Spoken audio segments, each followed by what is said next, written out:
Part 26. Lost. Again, the open sky greeted Fluttershy. She knew it wasn't real, and that was more than she usually knew. Or so she thought. It was all very confusing, and even trying to think about it hurt. The butter-colored Pegasus hovered in the air with wings that would not tire. This was also new. A streak of color danced at the edge of her vision, but she could not pin it down. A lot of things were different, but then, what were they different from?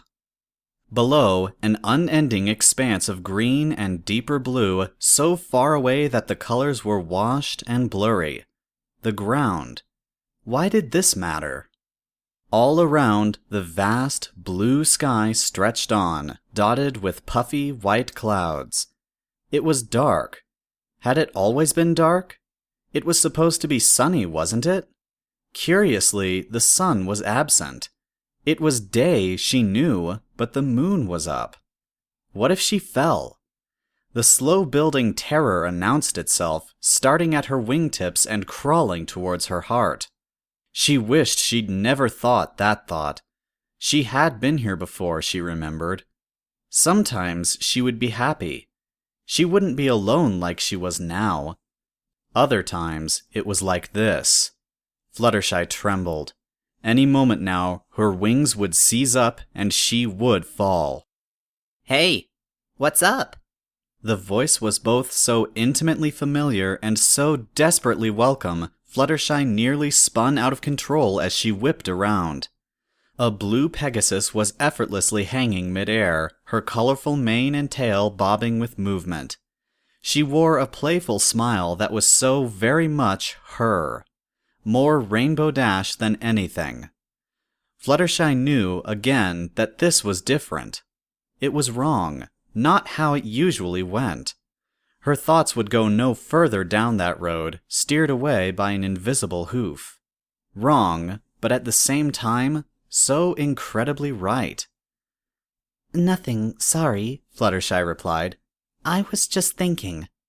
Want to go for a flight? Dash asked, flapping her wings a few times to gain speed. The agile Pegasus sketched a quick loop around Fluttershy that made her giggle. That sounds lovely, Fluttershy admitted. But we're very high up. Maybe we can fly a little closer to the ground? Rainbow Dash peered down between her own forelegs and frowned. After a moment's deliberation, she flipped around, hovering upside down at Fluttershy's side. Actually, I was thinking about going up. Up? Fluttershy echoed, shrinking back. Above, the skies were darker still. Usually, I guess? Just wanted to talk to you, Rainbow Dash muttered, her attention suddenly all on a small cumulus that drifted by on a wind Fluttershy couldn't feel at all. Oh, okay, Fluttershy said, swallowing. Sure, let's go up. Rainbow Dash led the way. With a grunt and a nod, the powerful flyer set her wings to work, sketching an upwards spiral. For a moment, Fluttershy feared that Rainbow Dash would pull ahead, but she refused to let that happen. It wasn't that she feared Rainbow Dash would leave her. The thought stuck out as absurd.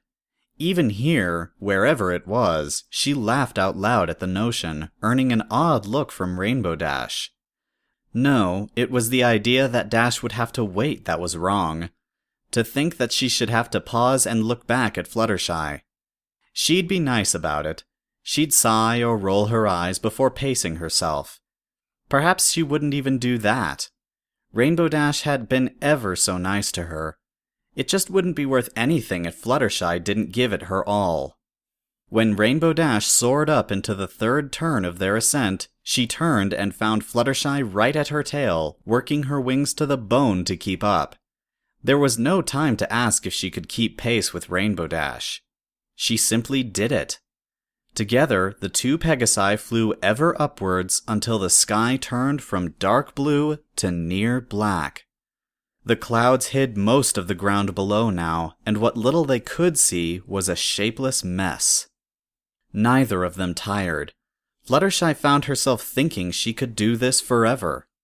It was not a mad chase anymore. Rainbow Dash wasn't even leading. At some point, they had slowed down and they ascended side by side at a comfortable pace. They climbed higher and higher with no goal except to see if they could. The air was thin when Rainbow Dash suddenly stopped. She was smiling, but it wasn't at all the huge grin Fluttershy had expected. She herself was bursting with pride. How far they had flown! But there, on Dash's face, was a sad smile Fluttershy had seen only once before. It reminded her of when Rainbow Dash had said she was leaving Cloudsdale, before Fluttershy had rushed to say she was going with her. "Come home," Rainbow Dash said, her ears flat. "I'm trying," Fluttershy whispered. Those 2 words drained all the elation from her in a second. "Do you think you can make it?" Dash asked, licking her lips. The Pegasus lowered her gaze and chewed her tongue as she inspected a forehoof. "It's been so long." Fluttershy opened her mouth to reply, but in the blink of an eye, Rainbow Dash was in front of her, a hoof pressed to her muzzle. "Actually, don't answer that." "I know you will," Dash said. She was glaring at her, daring her to disagree. "You're coming home." Fluttershy nodded as slowly as she could, afraid to dislodge Dash's hoof. Her eyes stung as she swallowed before speaking around her touch. "Rainbow Dash, there's one more thing." "Yeah." "I know," Rainbow Dash cut her off. Those rose orbs burned through her, burned the budding tears away as their eyes met. "I think I do, now."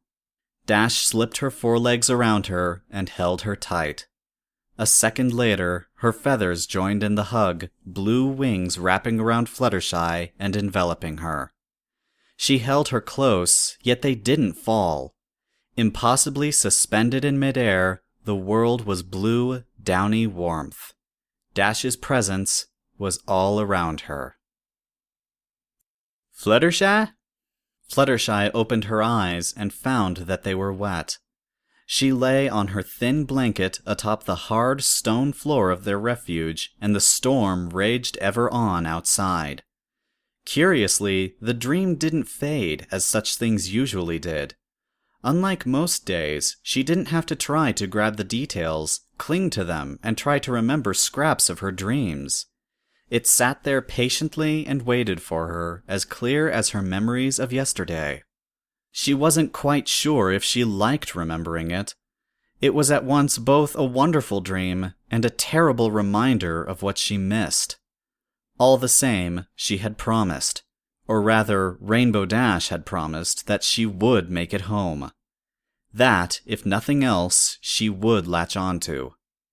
"Sugar Cube, if you lay there staring at nothing for much longer, I'm gonna get right worried," Applejack said. Fluttershy shook her head and blinked. Applejack was frowning at her. The farm pony sat on her own bedroll right next to her. "I'm sorry," Fluttershy muttered. "I just had the most wonderful dream. I think." "It just don't scare me like that," Applejack huffed, leaning over to nuzzle her. "You ain't missed much anyhow. Storm's still going." "I don't think it's going to stop," Fluttershy sighed. It had been many days, but it was impossible to know exactly how long. When they had stumbled upon the old watchtower in the middle of the sandstorm, they had thought they were saved. The simple structure had no real features. Rock and mortar formed a circular tower, and aside from some dilapidated weapon racks, there was little to be found in here. The rusty hatch at the top of the stone stairs that went along the tower's inner wall had holes in it, and the iron gate that had admitted them wouldn't close fully. Sand was still trickling in and piling up, and the sandstorm outside was continuing unabated. Without the crystals they had brought all the way from the Dreamspire, they would be in almost complete darkness. It had been all they could do to get comfortable and wait in the soft blue-white light. "So, any bright ideas?" Applejack asked, as she did every morning, evening, or whatever it was when they woke up. Fluttershy spread her wings and twisted her neck around to eye their feathers critically. The vivid dream had reminded her that she hadn't seen so much as a minute of flight for far too long. While she was usually happy enough on the ground, her wings were a mess.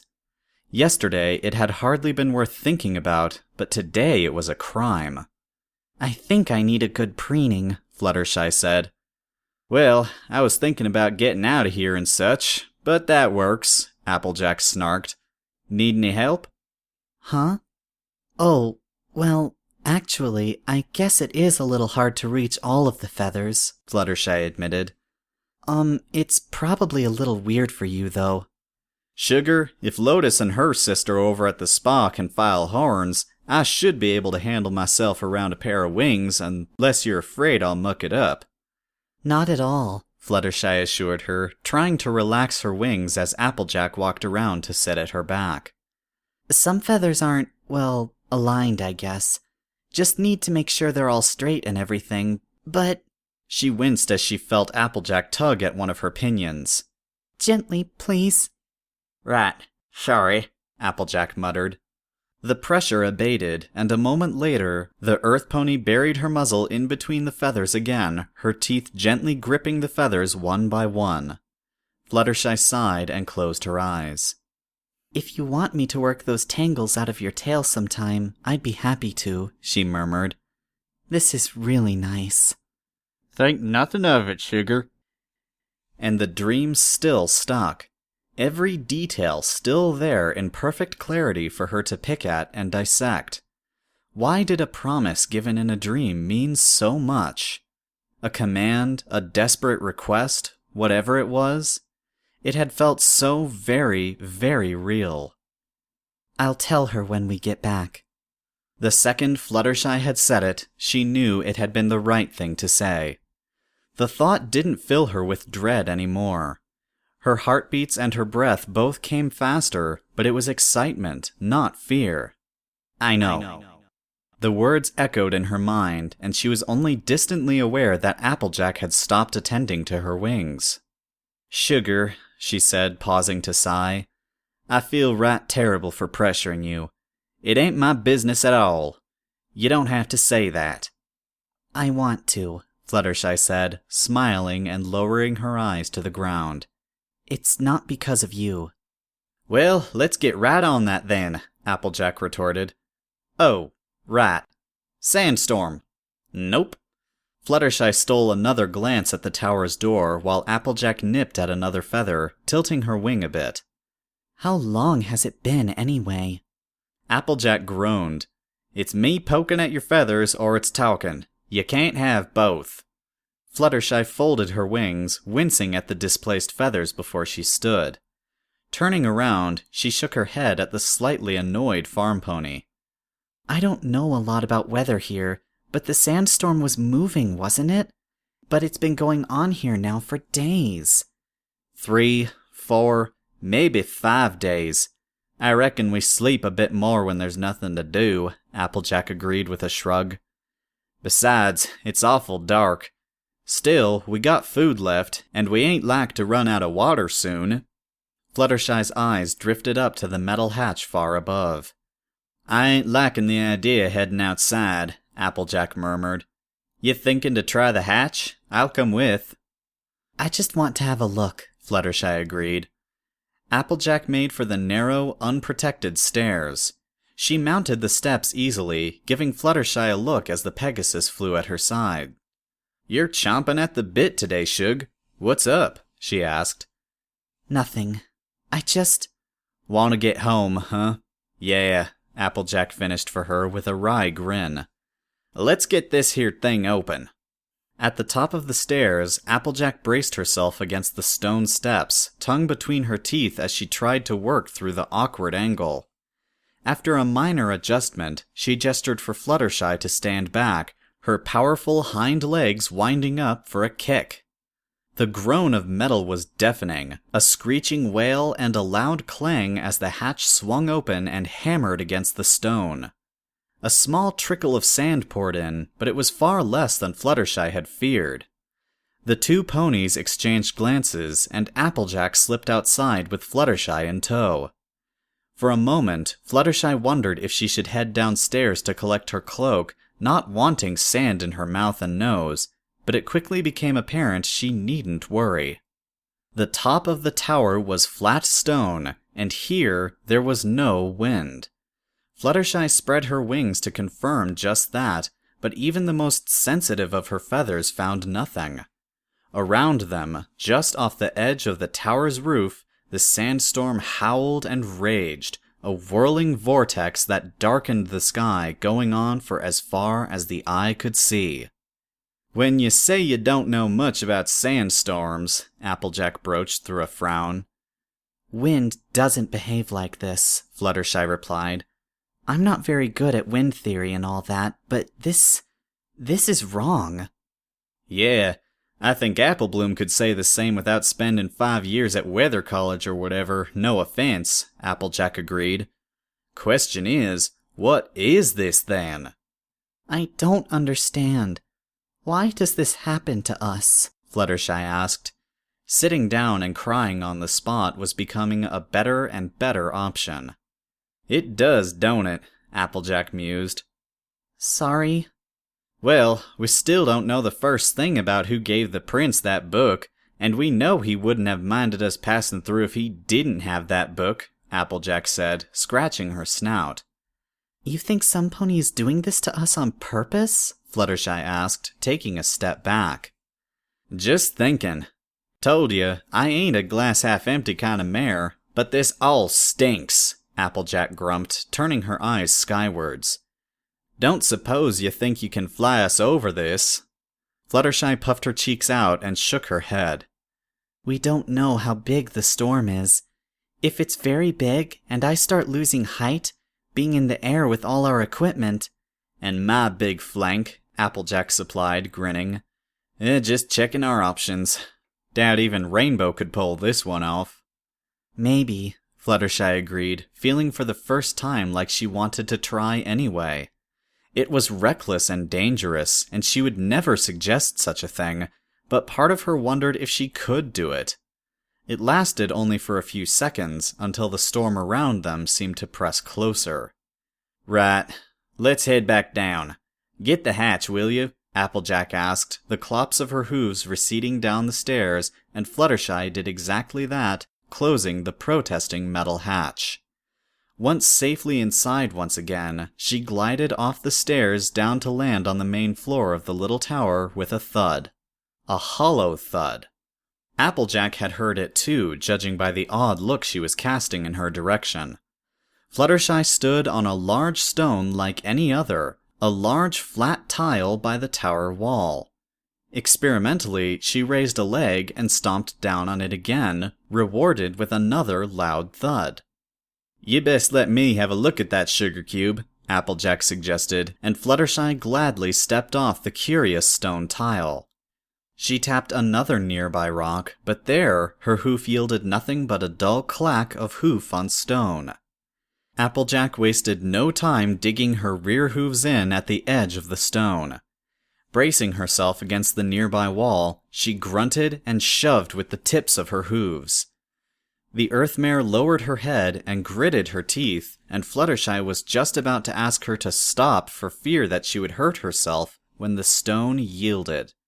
With one final burst of strength and a wordless cry, Applejack heaved the flat stone tile over, toppling it onto the side where it landed with an impact that shook the tower.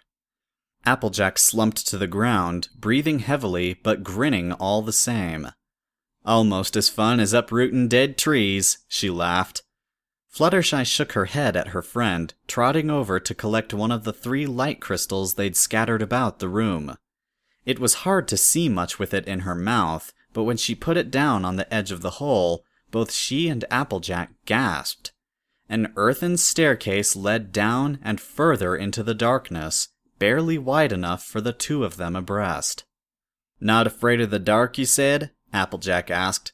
"Hope you weren't cracking a joke." There was no need to even discuss whether or not to explore the dark and mysterious hole. After Fluttershy had dipped down and returned reporting a tunnel rather than a cellar, Applejack had their stuff packed up within the minute. The staunch Earthmare gave the half-closed iron door and the storm outside one final glance and stretched. "You sure you're up for this?" Applejack asked. Of course, Fluttershy affirmed. The Pegasus was over by the hole in the floor, busy trying to pin the last of the 3 light-giving crystals in a fold of her light cloak. Applejack wore one herself, tucked between the straps of her saddlebags. "Right then," Applejack hummed. "Just thinking there's barely enough space to turn down there." I tried. I could turn around just fine, and you really aren't that much bigger than me, Fluttershy countered. I can almost spread my wings, too. Do you want me to go first? Applejack swiftly shook her head and trotted up to the hole, peering down into the darkness. "I'll go first lest you mind. Scoot over." When Fluttershy did just that, Applejack took one last, deep breath and hopped down to land on the first step. It wasn't much of a drop, but immediately the faint roar of the storm was replaced with that odd, muted lack of sound, the throb that filled her ears whenever she was trotting down the staircase to her apple cellar. A second later, a gust of air announced Fluttershy taking up position behind her, and then there was little to do but move. After a long descent down the staircase, the tunnel evened out, and here the walls were earthen and the ceiling rounded. If not for the hard-packed floor, Applejack would be tempted to think that this was the work of some colossal earthworm rather than ponies, or zebras, or giraffes. Perhaps the latter, then? The ceiling was a mite tall, even if it was all a bit too narrow for her tastes. "Let's hope this here exit's somewhere sensible, huh?" Applejack said. "I mean, who makes a tunnel without an end?" "Oh, lots of creatures," Fluttershy replied. "Let's see. Moles tend to have many exits, but if this was the den of a badger, they'd probably like it snug and cozy, with just one way out, just like hedgehogs, porcupines." "Sugar?" "Yes?" "Not helping." "Right. Sorry," Fluttershy said, promptly shutting up. After a second, she gave a little giggle, and Applejack just shook her head and sighed. For how long had they walked now? 2 minutes? 3? Aside from some gentle curves that always seemed to right themselves afterwards, as if weaving around some small obstacle, the tunnel led straight on. Their own shadows played across the dry earth walls, and occasionally a rock or two would poke out at them. Applejack took great care not to touch them in case they supported the whole mess. "Now, I ain't no geologician or whatever, but why ain't this sand?" she asked. "Oh, I guess we're deep down? I don't know. I've never been to a desert before. If it was sand, it would be ever so hard to make a tunnel, though, so we should be happy," Fluttershy suggested, the Pegasus trotting easily along behind her, pale pink mane framing a smile in the dark. "Yeah, happy," Applejack murmured. "Did you really mean you think someone is doing this to us?" Applejack sighed and mulled that over, forcing herself to really think. At length, she shook her head from side to side. "I don't rightly know, Sugar. Do you remember the Applebuck season 4 years ago?" I didn't know you all that well back then," Fluttershy admitted. "But I remember." "Yeah. First Applebuck season where Granny Smith wasn't feeling up to helping out with the bucking on account of her hip and all, and then I went and hurt myself." The empathetic Pegasus winced and nodded as Applejack went on. "Nurse Redheart was threatening to restrain me in my own bed," she said, grinning at the memory. "Had to lie there in bed with my legs up in the air, staring out the window at Big Mac and the hired help working their flanks off. Ain't proud of some of the things I said and did back then, but it had me wondering what I'd done to deserve it." "You were angry because you couldn't do your part," Fluttershy said. "I think that's really nice of you in a way." "Anyway," Applejack shrugged, "it was just bad luck was all. Weren't no gods or ghosts or what have you. I was stupid and had a bad fall when I should be taking care of myself. Looking back, it all adds up." "But this doesn't," Fluttershy agreed, stretching her wings. I ain't got no clue as to why what happened. As long as our friends are okay. I know they are, Fluttershy interrupted. It wasn't desperate need in her voice, but rather certainty. Applejack paused and gave her a long look from which Fluttershy did not shy away. Right. Long as they're okay, I don't care why we woke up in the flank end of nowhere. The business with the Malices and up in the mountain, I haven't a clue. But everything since then? We got this here book, she tilted her head towards her saddlebag, and we got us a sandstorm that won't move. That's not bad luck. You don't send some prince a book like that at random, and I sure didn't see any Pegasi out there playing with the storm. Someone wants to hurt us, Fluttershy said, her ears drooping. Applejack didn't have the heart to agree, so sad did the Pegasus look once she'd said it. The realization, the very idea seemed to hurt her. Let's just hope that whomever or whatever it is can't find us down here. Down here, as it turned out, was more than just a basket's worth of apples.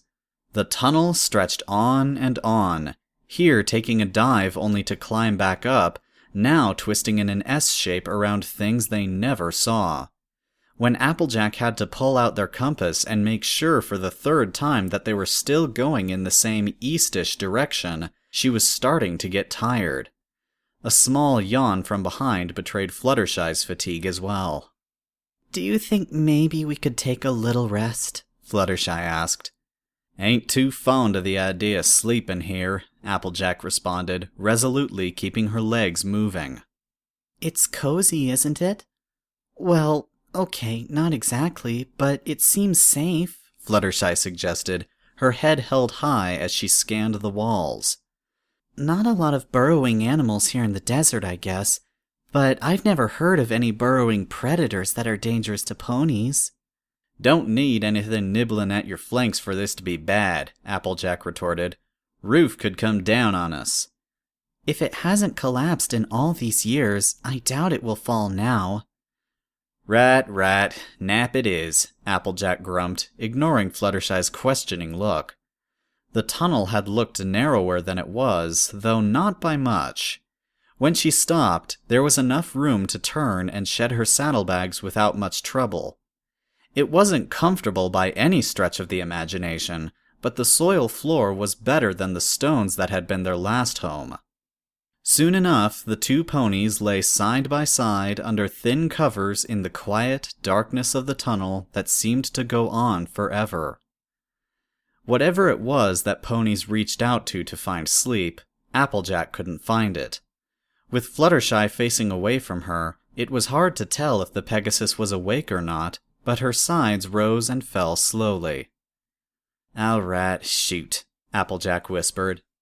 Fluttershy stretched one wing and rolled her shoulder before she turned over, blearily rubbing at her eyes. Sorry? How do you know they're fine? Fluttershy tilted her head and blinked heavily. How do you know this all ain't in vain? That Twi and the others are back home? You seemed awfully sure of yourself is all, Applejack asked. It was hard to keep the need from her voice.